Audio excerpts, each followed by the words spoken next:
Thanks for watching. Don't forget to like, comment, share and subscribe to Mufti Tariq Masood, famous scholar.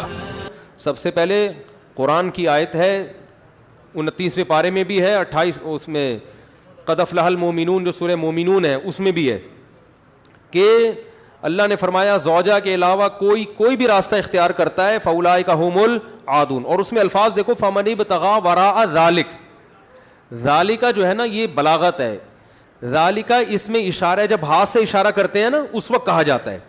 گویا اللہ تعالیٰ آپ کو آپ کی زوجہ کی طرف اشارہ کر کے کہہ رہا ہے کہ یہ جو بیوی ہے نا, بیوی کے یہ والا آپشن, اس کے علاوہ آپ کے پاس کوئی دوسرا آپشن نہیں ہے. اشارہ کر دیا. اس میں اور بلاغت ہے کہ یہ اسی میں بند ہے, آپ کے پاس اپنی خواہش پوری کرنے کے باقی تمام دروازے بند. وراء ذلک اللہ نے فرمایا یہ جو راستہ میں بیان کر رہا ہوں یہ اشارہ کر دیا الا علی ازواجہم او ما ملکت ایمانہم. تو بہت زیادہ غلو ہے اس آیت میں, مبالغہ ہے یہ بتانے کے لیے کہ تمام راستے اس کے علاوہ بند ہیں. دوسرا قرآن میں سورہ نور کی جو آیتیں ہیں وَلْيَسْتَعْفِفِ الَّذِينَ لَا يَجِدُونَ نِكَاحًا, جو نکاح نہیں پاتے, موجود نہیں پاتے نکاح, انہیں چاہیے کہ پاک دامنی کے ساتھ رہیں. وہ یہاں بھی ہے. اور نکاح موجود نہ پانے کا مطلب کیا ہے کہ آپ کی مالی حیثیت ایسی ہے کہ اس کے حساب سے آپ کو کوئی رشتہ دینے کے لیے تیار نہیں ہے. تیسری آیت 5ویں پارے کی ابتدائی آیتیں ہیں, اس میں اللہ نے فرمایا کہ جو آزاد عورت سے نکاح کی طاقت نہیں رکھتا وہ کسی کی باندی سے نکاح کر لے. تو اب باندیاں تو نہیں ہیں, مطلب قرآن کا حاصل یہ ہے کہ اپنا معیار نکاح میں گرا دے, نقصان کرے اپنا, کوئی بات نہیں ہے, لیکن پھر بھی دوسرے راستے ان کو اختیار نہیں کر سکتا. تو اس لیے اگر آپ کے پاس پیسے نہیں ہیں, کوئی نکاح کے لیے تیار نہیں ہے, اپنا معیار آپ گرائیں. آپ کو دوسرے راستوں ہینڈ پریکٹس اور اس جیسے بے حیائی کی آپ کو اجازت, نہ زنا کی طرف نہ کسی اور راستے کی طرف جانے کی اجازت ہے. یہ تیسری دلیل ہو گئی کہ نکاح کا معیار آپ کو گرانا پڑے گا اپنا. اور رہا یہ مسئلہ کہ یہ کیسے ہو سکتا ہے, میرا تو اسٹینڈرڈ ہے, تو بھائی دنیا کو مسافر خانہ سمجھو, تو اسٹینڈرڈ گیا تیل لینے, ٹھیک ہے نا, اچھے سے اچھے کی تلاش کریں لیکن برائی سے تو اچھا ہے نا. حضرت عبداللہ بن عباس رضی اللہ عنہ سے روایت ہے کہ ایک شخص آیا, اس نے کہا کہ میں ہاتھ سے اپنے آپ خواہش پوری کرتا ہوں, ایک روایت ہے. تو حضرت عبداللہ بن عباس نے نفرت سے منہ پھیر لیا اور فرمایا کہ تو باندھی رکھ لیتا یہ تیرے لیے زیادہ بہتر. تو یہ تیسری دلیل ہو گئی. چوتھی دلیل صحیح حدیث ہے حضرت عثمان بن مظعون رضی اللہ تعالی عنہ کی. وہ فرماتے ہیں ہم سفر میں ہوتے تھے, بیوی سے دوری ہم پہ بہت شاق گزرتی تھی, ظاہر زنا میں پڑنے کا خطرہ تھا. تو ہم نے نبی سے اجازت لی کہ ہم اپنے آپ کو خسی کر دیں, اپنی جو خواہش ہے وہ کیا کر دیں, ختم. کوئی ایسی دوا کھائیں, کچھ بھی کر لیں, آج کل آپریشن بھی ہوتا ہے. تو لو اجازنا لاختصینا, حدیث کے الفاظ ہے, اتنی ٹینشن میں تھے ہم کہ اگر نبی ہمیں اجازت دیتے تو ہم اپنے آپ کو خسی کر لیتے, لیکن نبی نے اس کی پرمیشن نہیں دی. اب دیکھو صحابی رسول اتنی شدید ٹینشن میں بھی اس کا حل یہ نہیں تلاش کر رہے کہ ہاتھ سے اپنے آپ کو مطمئن کر لیں. اتنی شدید ٹینشن میں بھی اگر اس کی اسلام میں ذرہ برابر بھی گنجائش ہوتی تو ذرا سے تو اشارہ ملتا نا, صحابہ کر لیتے یا ان کو اشارہ دے دیا جاتا کہ بھائی اپنے آپ کو خسی کرنے کے پر آ گئے ہو, اپنی اللہ کی تخلیق کو تبدیل کر رہے ہو, تو اس سے بہتر ہے کہ تم اپنی تسکین کر لو اس طریقے سے. اس کی پرمیشن کا کہیں تذکرہ نہیں ملتا. اس کا مطلب ہے کہ اس نبی نے وہاں کیا فرمایا صحابی کو, نہانا عن التبتل, نبی نے فرمایا نکاح سے دور بھاگنے سے منع کیا. تو فرمایا نا نا نا نا نا تزوج الودود الولود, فرمایا یہ اللہ نے خواہش اس لیے رکھی ہے کہ تم نکاح کی طرف کیا ہو جاؤ, مجبور ہو جاؤ. یہ کتنے دلائل ہو گئے, بولو نا بھائی, 4 دلائل ہو گئے. اور بھی بہت کچھ ہے اس پہ بولنے کے لیے, میں مختصر بات سمیٹ رہا ہوں. اصل میں لوگ جو یہ کہتے ہیں نا کہ یار ہم مجبور ہیں تو کیا کریں ہم, یہ تو خواہش اتنی جب مسلط ہو جاتی ہے ہمارے اوپر, یہ تو اس سے جسم کو بھی نقصان ہوتا ہے, مینٹلی بھی آدمی ڈسٹرب ہوتا ہے. تو یاد رکھو یہ اللہ نے آپ پر اتنی زبردست خواہش اس لیے مسلط کی ہے تاکہ آپ نہ چاہتے ہوئے بھی شادی پر مجبور ہو جائیں, اور شادی میں فطرت آپ کے دلائل ماننے کے لیے تیار نہیں ہے. یہ جو آتے ہیں میرے پاس پیسے نہیں ہے تو ایکچولی ابھی ایجوکیشن, ایکچولی ابھی یہ, فطرت اس چیز سے متاثر نہیں ہے. فطرت کہتی ہے آپ کے دلائل کیا ہیں, غلط ہیں. اگر یہ اللہ مسلط نہ کرتے نا مردوں پہ یہ شہوت, تو میرا خیال ہے کوئی 70 سال میں جا کے بھی لوگ شادی نہ کرتے. تو قدرت کا ایک نظام ہے, قدرت ایک سسٹم کے تحت لوگوں کو چلانا چاہتی ہے. اس کا فائدہ یہ ہوگا کہ آپ نہ چاہتے ہوئے کم خاندان کی لڑکیوں سے شادی پر مجبور ہوگے ان کو گھر ملے گا. اگر مجزنی کی اجازت دے دی جائے, مجھے تھوڑی لینگویج صاف استعمال کرنی پڑ رہی ہے, بہت معذرت, مجبوری ہے, اگر اس کی اجازت دے دی جائے تو لوگ نکاح میں کیا کریں گے؟ تاخیر. نقصان کس کا ہوگا؟ لڑکیوں کا. لڑکیاں بھی پھر ہینڈ پریکٹس کریں گی, جو کہ کر رہی ہیں, وہ بھی مجبور ہوں گی. تو اسلام نے آپ پر, اللہ نے آپ کے اوپر یہ شہوت اسی لیے مسلط کی ہے کہ یہ آپ کا یہ آپشنل نہیں رہے نکاح, بلکہ آپ کی باڈی کی ریکوائرمنٹ بن جائے کہ بھئی یہ تو کرنا ہی کرنا ہے. اور اس کا فائدہ کس کو ہوگا؟ عورت کو. بات آ رہی ہے سمجھ میں؟ اس کا گھر بسے گا. تو اگر اس کی اجازت دے دی جائے, بھئی ایجوکیشن کا ہے بھی, تو تعلیم ہے بھی, تو ایکچولی تو نتیجہ لڑکیوں کا کیا ہوگا؟ بیڑا غرق ہوگا, جو کہ ہو رہا ہے. آپ کہہ سکتے ہیں وہ بھی تعلیم حاصل کریں, ہم بھی حاصل کریں, تو بات یہ کتنی تعلیم حاصل کر لیں گی؟ اور اگر کر بھی لیں گی تو فطرت کا کوئی آلٹرنیٹ نہیں ہوتا, نیچر کا متبادل نہیں ہے. جو چیز آپ کی باڈی کی ریکوائرمنٹ ہے اس کو بہرحال پورا کرنا ہے. دیکھو اگر آپ کے پاس ایجوکیشن کی وجہ سے کھانے کا ٹائم نہیں ہے, آپ مصروف ہیں جس کی وجہ سے کھانے کا ٹائم نہیں ہے, تو کیا پیٹ آپ کو بھوک لگانا چھوڑ دے گا؟ ہے بھائی؟ یا کوئی ڈاکٹر یہ فتویٰ دے دے گا کہ چونکہ آپ کے پاس کھانے کا ٹائم نہیں ہے لہذا آپ اگر نہیں بھی کھائیں گے تو صحت کو نقصان نہیں ہوگا؟ کوئی بھی سمجھدار ڈاکٹر ہوگا وہ کہے گا بھائی آپ کے پاس ٹائم ہو یا نہ ہو آپ کے باپ کو بھی کھانا پڑے گا,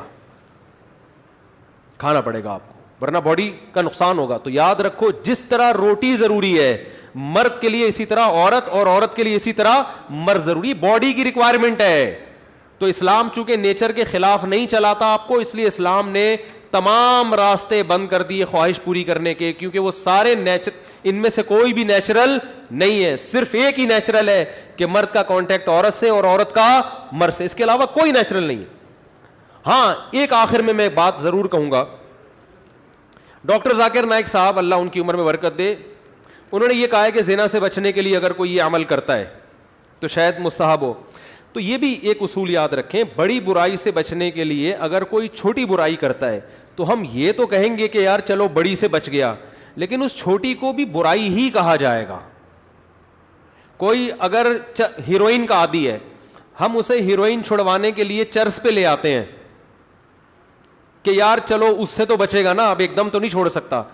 تو یہ اس عمل کی یوں تو تعریف کی جائے گی کہ یار چلو اس برائی سے بچ گیا, لیکن اس کی بیس پہ چرس کو آپ یہ کہہ دیں, شروع کر دیں کہ چرس جائز ہے یا وہ بھی کوئی افضل چیز ہے, اس کی پھر بھی اجازت نہیں ہوگی. تو اصل راستہ یہی ہے کہ کسی کو زنا کا خطرہ ہے, بھاگے وہاں سے بس, اور وہ کس کی طرف لپکے؟ نکاح کی طرف لپکے, معیار اپنا گرائے, اور پھر بھی نکاح نہیں ہوتا تو روزے رکھے کثرت سے تاکہ جسمانی قوت ٹوٹے. اور آخری بات یہ کہ یہ جو عمل ہے ہینڈ پریکٹس کا, یہ زنا سے انسان کو بچاتا بھی نہیں ہے. یہ بھی 100% غلط ہے کہ اس کے کرنے سے آدمی زنا سے بچ جاتا ہے, کیونکہ اس میں آدمی کی ڈیزائر پوری طرح پوری نہیں ہوتی, اس کی ٹھڑک بڑھتی ہے, کم نہیں ہوتی. اگر کوئی زنا یہ کام کر بھی لے نا پھر بھی زنا کی طرف لپکے, بلکہ اور زیادہ لپکے گا, کیونکہ یہ خواہش نفس ایسی چیز ہے کہ یہ پوری کرنے سے بڑھتی ہے.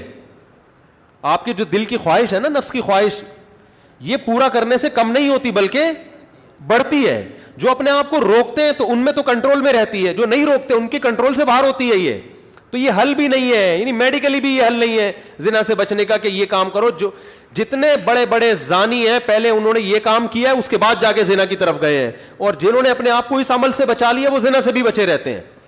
تو زنا سے بچنے کا جو قرآن میں اور احادیث میں ہمیں طریقہ ملتا ہے, جیسے یوسف علیہ السلام تھے, ان کو عورت نے دعوت دی زنا کی, وہ بھاگے ہیں, بس نکلنے کی کوشش کی انہوں نے وہاں سے. تو اصل حل اس کا یہ ہے. اور آخری بات یہ کہ یہ میں مانتا ہوں بہت سارے نوجوانوں کے حالات سامنے آئے ہیں جو اس لت, اچھا یہ بھی ایک فالٹ ہے اس میں کہ یہ عمل ایک دفعہ ہوتا نہیں ہے. آپ جو نوجوانوں کی ہسٹری جمع کریں نا, تو ایسا نہیں ہوتا کہ جس نے ایک دفعہ کیا تو بس زندگی میں ایک ہی دفعہ کیا کہ یار بہت زیادہ مجبور ہو گیا تھا تو یہ عمل کر لیا. نا نا نا نا, جس نے ایک دفعہ کیا وہ دن میں 10 دفعہ بھی کرتا ہے پھر یہ عمل. اس کو ایسی حص اس کی بڑھ جاتی ہے اور ٹھڑک بڑھ جاتی ہے کہ پھر یہ معاملہ اس کے کنٹرول سے باہر نکل جائے. وہ 100 بار توبہ کرے گا, 100 بار توبہ توڑے گا وہ. تو یہ پریکٹیکلی بھی ممکن نہیں ہے کہ کوئی اپنے آپ کو بچانے کے لیے ایک دفعہ یہ عمل کر لیا تو اب سکون میں آ گیا. نا نا نا نا, میرے پاس جو نوجوان آتے ہیں ان کی ہسٹری میں آپ کو بتاؤں, وہ کیا کچھ ایک صاحب کی 2 بیوی, اچھا ہاں یہ بھی بتا دوں, جب یہ لت زیادہ پڑتی ہے تو پھر یہ بیماری شادی کے بعد بھی نہیں چھوٹتی, یہ بھی ذہن میں رکھیں. ایک صاحب, میں نے جو زندگی میں سب سے پہلا فتویٰ لکھا ہے نا وہ کیا تھا, آپ حیران ہوں گے. یہ 1999 میں سوال آیا, ایک آدمی کی 2 بیویاں, اسے نکاح سے پہلے اس کی عادت پڑ گئی, یہی سوچ کے کہ یار ابھی اپنے آپ کو ٹھنڈا کر لیتا ہوں, تسکین کر لیتا ہوں, برائی سے بچ جاؤں گا, یہ ہو جائے گا وہ ہو جائے گا. شیطان نے الٹے سیدھے اس کو جو ہے نا دلائل دیے, اور کہتا ہے مجھے یہ برائی جب ہو گیا تو چسکا لگ گیا. پھر کہہ رہے پھر جب میں نے نکاح کیا ہے نا, ایک شادی کی ہے تو میری یہ عادت نہیں چھوٹی, دوسری 2 بیویاں اس کی, کہہ رہے پھر بھی نہیں چھوٹی. تو کہہ رہے میں اتنا غصے میں آ جاتا تھا کہ یار میری بیویاں بھی ہیں پھر بھی مجھے ان کو تسکین اس میں ہوتی ہے. پھر بالکل ایسے ہے جیسے لوط علیہ السلام کی قوم کو جب لڑکوں کی عادت پڑ گئی تو اب ان کو عورت سے تسکین بولتے کیوں نہیں ہو رہی. تو یہ ہینڈ پریکٹس کا ایک یہ بھی بڑا نقصان ہے کہ جب اس کی لت پڑ جاتی ہے تو شادی کے بعد بھی یہ عادت نہیں چھوٹتی. تو وہ کہہ رہا ہے میری 2 بیویاں تھیں, 1999 کی بات کر رہا ہوں میں, اس نے سوال بھیجا. تو کہہ رہا ہے کہ میں اتنا مجبور ہو گیا کہ ایک دن میں نے قسم اٹھائی کہ آئندہ میں نے اپنے ہاتھ سے اپنے آپ کو فارغ کیا تو میری دونوں بیویوں کو 3 طلاقیں. کہہ رہے میں نے یہ سوچا کہ شاید اس عمل سے میں اپنے آپ کو روک لوں گا, پھر بھی نہیں رکا, اور پھر بھی یہ عمل کیا, اور ہم نے اس کو فتویٰ دیا کہ آپ کی دونوں بیویاں آپ پر ہمیشہ کے لیے حرام ہو گئی ہیں. تو اب آپ بتاؤ اس پہ کیا گزر رہی ہوگی.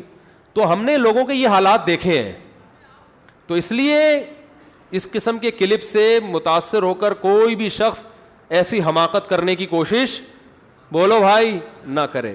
اور میرا مقصد آپ کو کسی کو مایوس کرنا نہیں ہے. اگر کوئی نوجوان اس بیماری میں مبتلا ہو گیا ہے تو حدیث میں آتا ہے ما انزل اللہ من داء الا انزل له شفاء, ہر بیماری کا اللہ نے شفا پیدا کی ہے. تو مایوس نہ ہو. سب سے پہلے تو وہ نکاح کرے تاکہ معاملہ آگے بڑھے نہیں, کیونکہ اگر نہیں کرے گا نا یہ پھر یہاں تک رکے گا نہیں معاملہ. کیونکہ یہ لڑکے پھر جب یہ کام کرتے ہیں پھر وہ انٹرنیٹ پر فحش فلمیں بھی دیکھتے ہیں, پھر وہ تصویروں کی طرف بھی جائے گا, بد نظری کی طرف بھی, اور پھر یہ بڑھتا رہا, پھر وہ زنا کا متلاشی ہوتا ہے کہاں مجھے موقع ملے. تو اس لیے میرے بھائی اپنے آپ کو روکنے کی کوشش کرنی چاہیے. تو اس کا پہلا اسٹیپ یہ ہے کہ سب سے پہلے آپ یہ عزم کریں کہ میں نے اپنے آپ کو اس برائی سے ہر قیمت پہ دور کرنا ہے, یہ میرا ایم ہے, میرا عزم ہے. اگر آپ ارادے میں ہی ڈھیلے ہیں تو بھائی پھر معاملہ کیا ہو جائے گا, خراب ہو جائے. تو پہلے تو کیا کرنا ہے, پکا عزم کرنا ہے. اب دوسرا علاج کے طریقے دریافت کرنے آپ نے. سب سے پہلا کام یہ کرنا ہے کہ انسان کو جہاں برائی کی عادت پڑتی ہے نا وہاں برائی چھوٹتی نہیں ہے. آپ کی کوئی خاص ایسی جگہ جہاں آپ سونے کے لیے لیٹتے تھے اور وہاں پر آپ پہ یہ شہوت کا جنون چڑھتا تھا, تو اپنا ٹھکانہ وہاں سے کیا کر لو, چینج کر لو. رات کو سونے سے پہلے مطالعہ کر کے سو. کوئی اپنے سرہانے کتاب رکھی جائے. جو نوجوان خدا نخواستہ کوئی اس میں مبتلا ہے تو اس کو بتا رہا ہوں میں, اپنے سرہانے کیا رکھیں, کوئی دلچسپ کتاب رکھیں.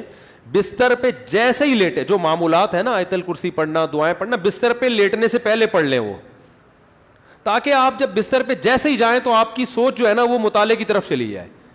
تو فوراً آپ نے کیا کرنا ہے, جیسے ہی سونے کے لیے لیٹے کتاب آپ کے پاس ہونی چاہیے. بستر پہ جاتے ہی آپ اس کتاب کا مطالعہ کرنا شروع کر دیں. انسان جیسے ہی لیٹ کے مطالعہ کرتا ہے اس کو نیند آ جاتی ہے, آپ سو جائیں گے, کیونکہ زیادہ تر نوجوانوں کے پر یہ اٹیک رات کے ٹائم ہی ہوتا ہے. دوسرا کام ہو گیا. تیسرا مسئلہ یہ ہو گیا کہ آپ کسی ڈاکٹر کو بھی بتائیں, ماہر نفسیات کو, لیکن ماہر نفسیات سے کہیں کہ مجھے یہ برائی چھڑوانی ہے, کیونکہ ماہر نفسیات بعض دفعہ اور ڈال دیتے ہیں اس برائی میں.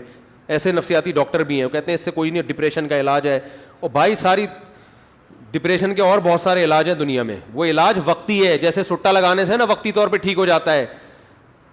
تو اب یہ بیوقوفی ہے نا کہ سٹے لگا کے ڈپریشن کا علاج, اس سے ڈپریشن بڑھتی ہے, کم نہیں ہوتی. وقتی کم ہوگی, اگلے دن اس سے بڑا اٹیک ہوگا آپ کے اوپر, سارا دن پھر یہی کرتا رہے گا. ایسے ایسے لڑکے آ کے بتاتے ہیں کہ آدمی حیران ہوتا ہے, یار تمہاری ہڈیوں میں اتنا جوس کہاں سے آیا, تم مر کے ختم ہو جاؤ گے اللہ کے بندو. تو وہ یہی کرتے رہتے ہیں ڈپریشن. تو ماہر نفسیات بھی الو سب کچھ سب کو نہیں پتا ہوتا. تو ماہر نفسیات سے بولیں کہ مجھے یہ برائی چھڑوانی ہے ایسی کی تیسی, آپ کے باقی افلاطونیاں بقراتیاں اپنے پاس رکھو, آپ یہ برائی مجھے کیا کرنی ہے, تو نفسیاتی بھی ٹوٹکے ہوتے ہیں, کچھ طریقے ہوتے ہیں. کوئی ماہر ڈاکٹر ہوگا انشاءاللہ آپ کو ایسے طریقے بتائے گا, ایسے ٹوٹکے بتائے گا, ایسی تدبیریں بتائے گا کہ آہستہ آہستہ یہ برائی آپ سے انشاءاللہ چھوٹ جائے گی. اور ایک اور کام, دعا بھی مانگنی ہے, کسی شیخ سے اصلاحی تعلق بھی قائم کرو, ان کو بھی بتاؤ اپنی بیماری. اور ایک اہم ترین بات یہ کہ اپنے آپ کو ایسے نہ چھوڑو, جب بھی یہ گناہ آپ سے ہو آپ نے اپنے اوپر کوئی سزا متعین کرنی ہے. 2 روزے, 3 روزے, یا 1 روزہ, یا 1 ہفتے کا روزہ, یہ سزا دینی ہے اپنے آپ کو. وہ ہر آدمی کا کے حساب سے مختلف ہوتی ہے. صدقہ بھی کرنا ہے, تاکہ اس کا فائدہ یہ ہوگا کہ دیکھو یہ ایک دم نہیں چھوٹتا گناہ, یہ آہستہ آہستہ ہی چھوٹے گا. اس لیے مایوس نہیں ہونا کہ اتنے سارے ٹوٹکے اختیار کیے پھر گناہ ہو گیا, تو پھر شیطان مایوس کرتا ہے, بھائی تیرے بس کا کام نہیں ہے. کوئی بات نہیں یار, ٹھنی اس سے ہے دشمنی عمر بھر کی, کبھی وہ دبا لے کبھی تو دبا لے. شیطان کو حضرت مظلوم نے فرمایا کہ کبھی شیطان تجھے پٹک دے گا نیچے, کبھی کبھار تو بھی تو شیطان کو پٹکے گا نا, تو پھٹا چلتا رہے گا قیامت تک, کوئی مسئلہ نہیں ہے. تو کیا کرنا ہے, جب بھی یہ گناہ ہو جائے 2 رکعت پڑھ کے توبہ کرنی ہے, اللہ سے معافی مانگنا ہے, اور اپنے آپ کو کوئی سزا دینی ہے صدقہ کے ذریعے یا روزے کے. سب سے بہتر سزا روزہ ہے, صدقے سے اتنا فائدہ نہیں ہوتا, روزے سے اس میں زیادہ فائدہ ہوتا ہے. تو روزہ رکھے, کیونکہ نفس کو خوش کیا ہے, تو اپنے نفس کو جب تکلیف دے گا بھوکا پیاسا رکھے, تو یہ اس میں نفس کو جو ہے نا, آپ کے جو دل ہے اس کی چاہتوں کو چترول لگتے ہیں ٹائٹ طریقے سے روزہ رکھنے سے. تو اپنے من کو خوش کیا نا اس نے حرام طریقے سے, تو روزہ رکھ کے اپنے من ہی کو ٹینشن دے گا یہ. تو روزہ رکھنا بہت زبردست اس کا ایک علاج ہے. تو کیا کرنا ہے, جب بھی یہ جرم ہو جائے تو روزہ رکھ کے اس کی تلافی کرنی ہے. اس کا پھر نہیں بھی چھوٹتا تو ٹینشن نہیں لینی, آپ نے اپنے قوائف پورے کر دیے. اور آخری بات یہ کہ روزانہ ایکسرسائز کا معمول بناؤ. جب آپ صبح جاگنگ کرو گے, شام کو جم جاؤ گے, تو پھر آپ دیکھو گے ڈولے شولے نکل رہے ہیں اور جناب طاقت آ رہی ہے, تو نفسیاتی طور پر انسان پھر غیر اخلاقی سرگرمیوں سے دور ہو جاتا ہے خود بخود, کہ یار میں ایک طرف اتنا اپنی باڈی کا خیال کر رہا ہوں, اسی طرف اپنی صحت کو برباد کر رہا ہوں میں, ہے بھائی. اب میری ساری انرجی جو یوٹیلائز ہو رہی ہے تو ناجائز چیزوں میں ہو رہی ہے. تو یہ لاشعوری طور پر جب انسان مفید کاموں کی طرف آتا ہے تو نیگیٹو سوچ اس کی خود بخود, بولتے کیوں نہیں بھائی, کبھی کسی ہیروئنچی کو جم جاتے ہوئے دیکھا آپ نے؟ وہ نہیں جاتا, کہتا ہے ابے جاؤ باڈی کی ایسی کی تیسی, مزہ تو آ رہا ہے نا چھٹا لگانے میں. تو جو جم جائے گا وہ ہیروئن نہیں پیے گا, جو ہیروئن پیے گا وہ جم نہیں جائے گا. تو اسی طرح جم جانے والے بھی اکثر ان برائیوں سے بچ جاتے ہیں, اور اس برائی سے بچنے کا بہت فائدہ ہے دنیا میں بھی آخرت میں بھی. دنیاوی فائدے کیا ہیں وہ پھر کبھی انشاءاللہ کسی اور وقت بتائیں گے, اخروی فائدے تو ہیں ہی بہرحال. لیکن میں نے آپ کو بتایا اس میں مایوس نہیں ہونا, یہ چیزیں جلدی نہیں چھوٹتی. ایک چیز کی لت اگر پڑ چکی ہو تو پھر ٹائم لگتا ہے چیزوں کو چھوٹنے میں, لیکن لڑتے رہنا ہے زندگی بھر, ہتھیار ڈال کے بیٹھنا نہیں ہے کہ نہیں بھائی اب تو ڈاکٹر فلاں نے بھی کہہ دیا تو فلاں ڈاکٹر نے بھی. ایک لڑکے کو ڈاکٹر نے خود اس مرض میں ڈالا ہے, وہ بچتا تھا ان چیزوں سے, ڈاکٹر کے پاس گیا, ڈاکٹر نے کہا کوئی حرج نہیں ہے اس میں کر لو, کوئی میڈیکلی کوئی نقصان نہیں ہے. میڈیکلی بھی نقصان ہے, حقیقت ہے, یہ کہنا کہ میڈیکلی نقصان نہیں غلط ہے, اور ذہنی طور پر تو بہت نقصان ہے. دیکھو لوط علیہ السلام کی قوم جو برائی کرتی تھی اس سے میڈیکلی کوئی نقصان نہیں تھا, لیکن وہ بیچارے نکاح کے قابل رہے نہیں. وہ کہنے ما لنا فی بناتک من حق, اے لوط ہمیں عورت سے نکاح میں دلچسپی ہی ختم ہو گئی ہے. تو یہ کتنا بڑا نقصان ہے کہ نہیں ہے. تو جو لوگ لڑکوں کے عادی ہو جاتے ہیں ان کو عورت میں دلچسپی ختم. اب میڈیکلی تو سب کچھ صحیح ہے, آئرن بھی صحیح ہے اور جناب پوٹاشیم میگنیشیم سب کچھ صحیح ہے, تو باڈی کو تو کچھ بھی نہیں ہوا, کھوپڑی آؤٹ ہو گئی. تو یہ جو حرکت ہے نا ہینڈ پریکٹس, اس سے بھی انسان مینٹلی کیا ہو جاتا ہے, بہت ڈسٹرب ہوتا ہے, جس سے جو نیچرل ایک پروسیس قدرت نے رکھا ہے, خدا نے رکھا ہے, وہ بہت برے طریقے سے متاثر ہوتا ہے اس عمل سے. تو اس لیے اپنے آپ کو ان تمام ایکٹیویٹیز سے بچا کے رکھنا چاہیے. اور پاک دامنی والی زندگی وہ یہی ہے کہ جلد سے جلد, میں تو کہتا ہوں لڑکا بالغ ہو, ماں باپ کو چاہیے فوراً شادی کر دو اس کی, اس طرف اس کو آنے ہی نہ دو. اور اس کے غلط ہونے کی ایک بڑی دلیل یہ بھی ہے کہ جس نوجوان نے دوسروں سے نہ سنا ہو یا بروقت شادی ہو گئی ہو, وہ کبھی یہ کام نہیں کرتا, اس کا کبھی دماغ جائے گا ہی نہیں. یہ خود اس کی علامت ہے کہ یہ نیچرل نہیں ہے یہ. تو اللہ تعالیٰ سب کی حفاظت فرمائے.